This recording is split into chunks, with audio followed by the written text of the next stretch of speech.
Assalamualaikum warahmatullahi wabarakatuh. Gerak 3 kali berturut-turut. Kalau gerakannya itu li ghairi hajat, tidak ada hajat, batal. Tapi kalau ada hajat, tak batal. Mana contoh hajat? Allahu Akbar. Uqtulul aswadaini fi shalah. Bunuhlah 2 yang hitam meskipun engkau sedang sholat. Lewat ular, dia pukul. Itu enggak mesti sekali lari lah ular. Yang kedua, misalnya outbound nih ke bukit, tiba-tiba nggak ada angin, nggak ada hujan, sholat dia di depan ada kolam, tiba-tiba datang orang buta, maka saat itu dia boleh melangkahkan kakinya, dia tarik orang buta itu lewatkan, tapi jangan ngomong, jangan sini lagi ya Pak ya. Tapi kalau yang tidak ada hajat, maka batal. Namanya harakah ajnabiyah. Sepengetahuan saya, katanya batal. Misalkan saya sering lihat orang makmum, tadinya 2 orang, ketika datang yang lagi makmum tersebut mundur 2 langkah. Sedangkan katanya kalau kaki mengangkat, ini termasuk hajat. Mundurnya dia itu hajat, bukan gerakan ajnabiyah. Hajat artinya keperluan, kebutuhan daripada sholat itu sendiri. Karena kalau tidak diatur, sopnya kacau balau. Gerakan yang tidak ada hajat sama sekali, itu yang tak betul. Allahu Akbar.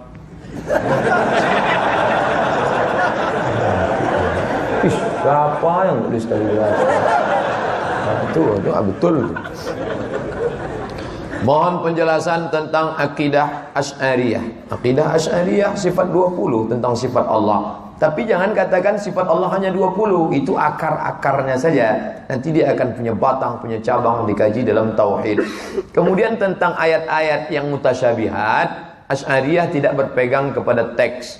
Yadullah fauqa aydihim, tangan Allah di atas tangan mereka. Oh, Allah punya tangan. Maka makna tangan di situ adalah kuasa Allah. Ar-Rahmanu 'alal arsy istawa. Allah duduk di atas kursi. Allah duduk di atas arasy. Bukan maknanya Allah duduk di atas arasy. Allah Maha Kuasa sampai arasy itu pun dikuasainya. Itu takwil untuk menjaga jangan sampai mentajissimkan, memfisikalisasikan Allah. Karena kalau sampai Allah disamakan dengan makhluk, batallah imannya karena 2 ayat. Walam yakul lahu kufuwan ahad. Ayat 1 lagi, laisa kamitslihi syai'un.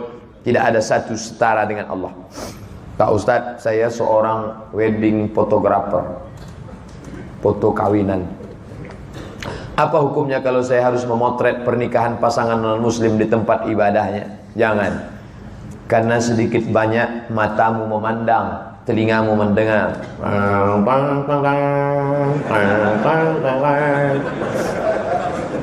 Telingamu mendengar, masuk ke hati. Matamu mendengar, melihat, masuk ke hati. Setiap hari, seminggu sekali, itu yang kau lihat, itu yang kau dengar. Itu yang kau lihat, itu yang kau dengar. Itu yang kau lihat, itu yang kau dengar. Di saat kau akan sakratul maut nanti, apa yang sering kau dengar, kau lihat, itu yang akan datang. Teng, teng, teng, teng, teng, teng, teng.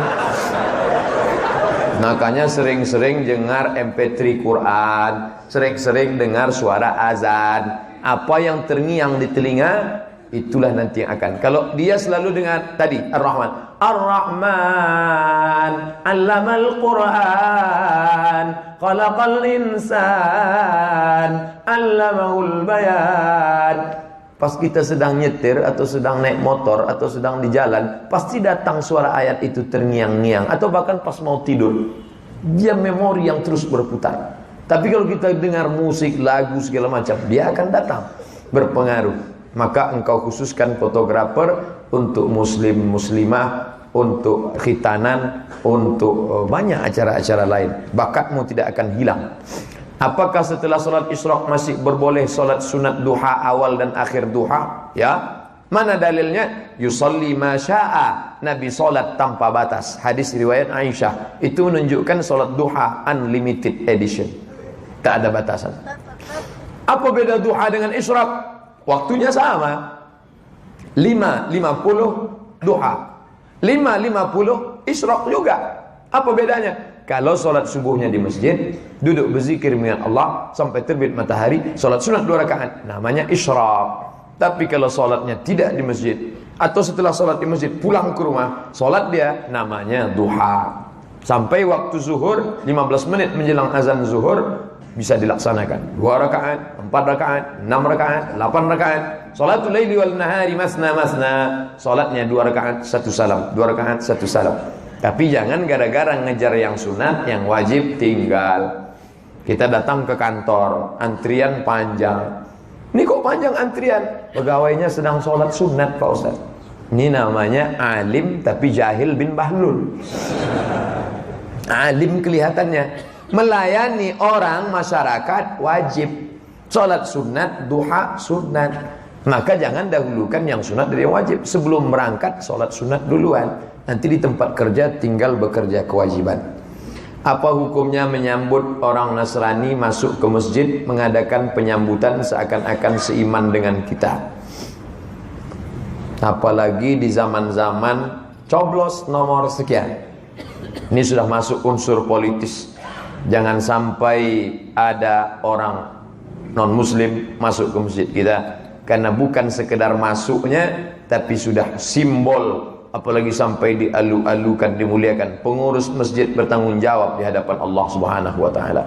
Ingat, kita akan ditanya.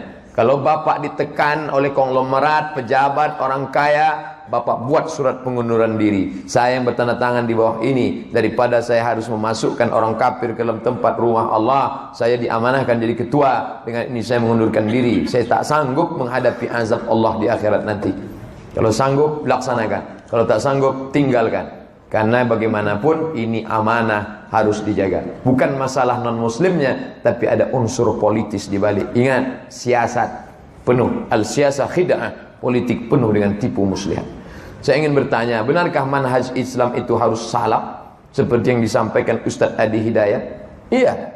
Mana dalilnya? Hadis, khairul qurun qarni, sebaik-baik abad-abadku, tsummal ladzina yalunahum, satu abad sesudah itu, tsummal ladzina yalunahum, satu abad sesudah itu. 3 abad pertama disebut dengan salaf, 4, 5, 6 sampai sekarang disebut dengan khalaf. 3 abad pertama salaf, 4 sampai seterusnya khalaf, disebut dengan salafus salih. Nah, apakah Asy'ari itu salaf? Asy'ari tidak salaf. Dia abad keempat, 5, dia khalaf, tapi dia ambil dari salaf.